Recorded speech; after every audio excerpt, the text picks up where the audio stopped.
In this video, I'm going to show you how I created this look by just using the tools within Davinci Resolve.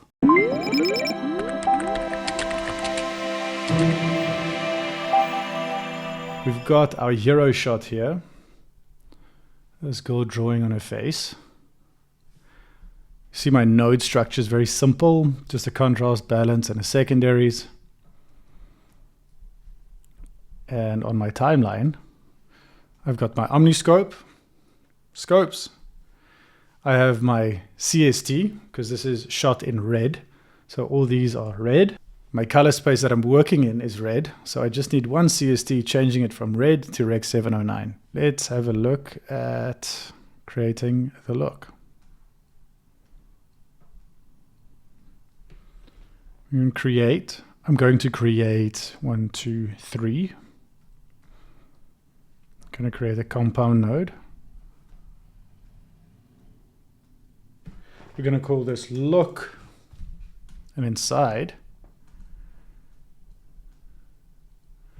I'm going to say mid-tone detail.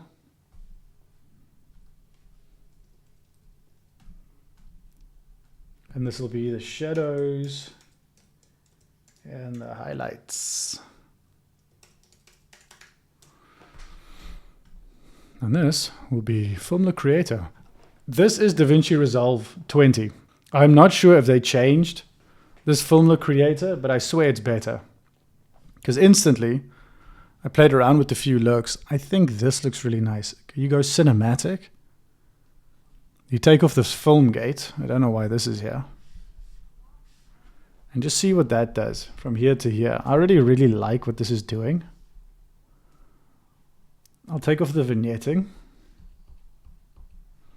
But this already looks kind of nice.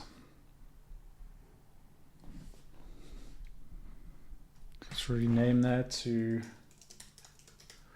Look Creator. I also kind of played around with the core look of Akasaka. This is way more stylized, but it also kind of works. But we'll stick with cinematic. I kind of like this. And the only other change I make is I go split toning because I want more separation.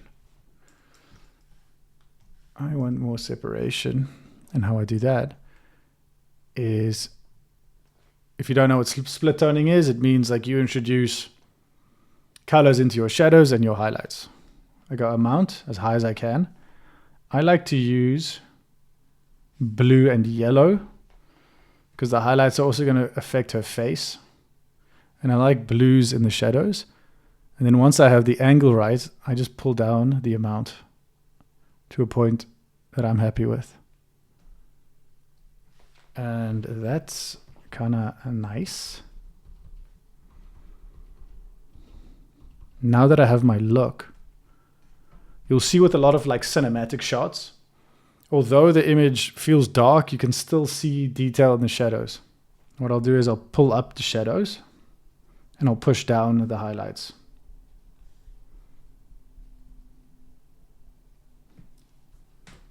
So it's moving from here to here. And then the third thing, you'll see with her eyes, just push a bit of mid-tone detail in there.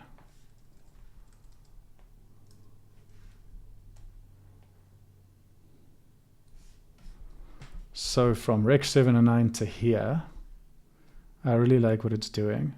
And it's only 3 nodes. You don't need to complicate your look at all. The less you have, the better it is, to be honest. The last step is to make sure it works on all of your shots. Now these shots aren't matched, you can see. So we'll do that in a second. But on my hero, I like where it's sitting. Now that I have that, I'll talk about this detail in a second. I'm going to go back to my clip basis and just add a bit of contrast. Pull the offset up a bit. And I like where it's landed here.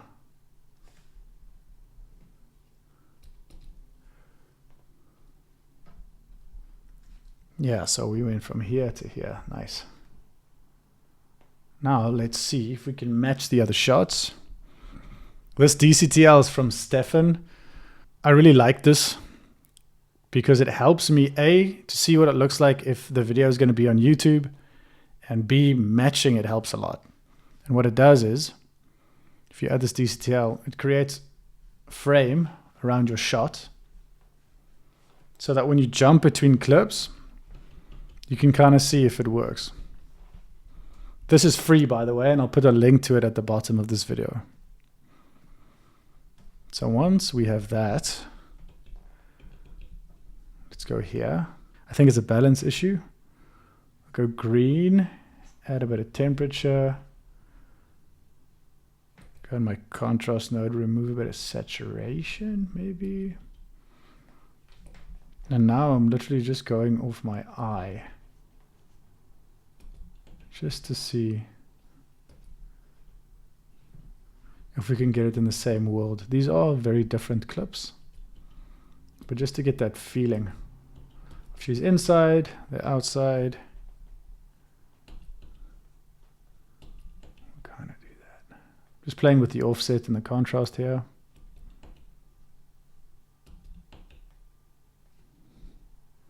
Bit of saturation.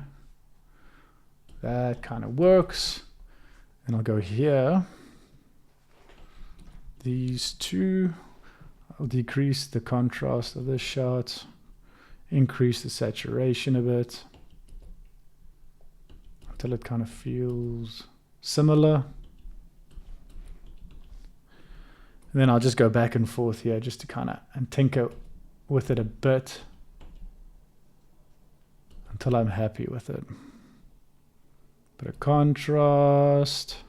Oh, that's not the contrast node. There we go. Contrast. Until they kind of feel like they're in the same world. And that kind of feels right to me. What I'd probably do, what I always do after a project, after I grade it, walk outside, refresh my eyes, come back and just see. That helps a lot. And it's all these little minor changes. This feels right to me. Then what I'll do is, very important, you got to turn this off before you export. We created this look with 3 simple nodes. I really like what it's doing to the image. Like this specific type of look works really well, I think. So play around with it. Make sure your look is nice and simple. It works on all your clips, and experiment. I am super excited to announce that I'm dropping my advanced color grading masterclass May the 1st. It took me a long time to put this thing together, and this course is going to have everything that I've ever learned. It's going to cover things like advanced skin tone techniques, matching, keying. We're going to analyze looks. It's even going to talk about the business side of coloring and even how to live stream to clients. For the first week, it is live. For all the early adopters, there will be a discount. After that, it will be full priced. And how it'll work is, if you decide to buy the course, you'll become a lifetime member and you'll be put into a private group. So when new modules get introduced to this course, you will always have access to it. The awesome thing about the group is it creates a space where I can share all my secrets and my techniques with you guys and help you in your color grading journey. Things that I never put on YouTube. So if that's kind of something that you might be interested in, I will leave a link to that at the bottom of this video.